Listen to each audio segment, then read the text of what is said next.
ஒரு ரேஷன் கார்டுக்கு ஒரு ஓட்டு எங்களுக்கு இருக்கு, 2 கோடி ஓட்டு எங்களுக்கு இருக்கு அப்படின்னு சொல்றாங்கல்ல இப்போ புது கட்சிகள்லாம். ஸோ அதை பத்தி கண்டிப்பாக வந்து இப்போ ஒரு ஒரு நபர் வந்து இப்போ ஒரு ரேஷன் கார்டில் அவங்களுக்கு ஒரு ஓட்டு விழுவும் அப்படின்னு அவங்களோட கருத்து கணிப்பாக தான் நினைக்கிறாங்களே தவிர அது முழுமையாக அவங்களுக்கு போய் சேருமாங்கிறது தெரியாது. அதாவது ஒரு படத்தை வந்து பார்த்துட்டு ரசித்ததோட அப்படியே போயிடுவாங்க, அதை மீண்டும் தொடர மாட்டாங்க.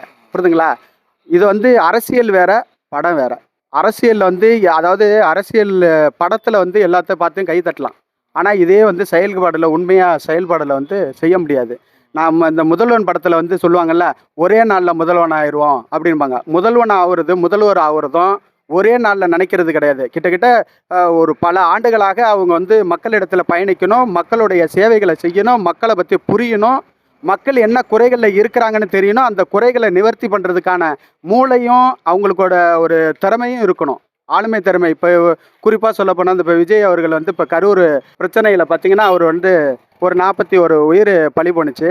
அவர் வந்து என்ன செய்யணும்னா, உண்மையான தலைவன் சொன்னாக்கா அந்த ஸ்பாட்டில் என்ன நடக்குதோ அந்த சமயத்தில் அந்த பிரச்சனையை சால்வ் பண்ணிட்டு தான் அவர் போகணும். மக்களோட மக்களாக நிற்கணும்னு சொன்னாக்கா அது தான் உண்மையான தொண்டனுக்கு அழகு. நீங்கள் வந்து மக்களுக்கு அந்த சமயத்தில் நிற்காமல் நீங்கள் வந்து அது நடந்துருச்சு, நம்ம வந்து அந்த இடத்த விட்டு போகணும்னு சொல்லிட்டு போயிட்டீங்க.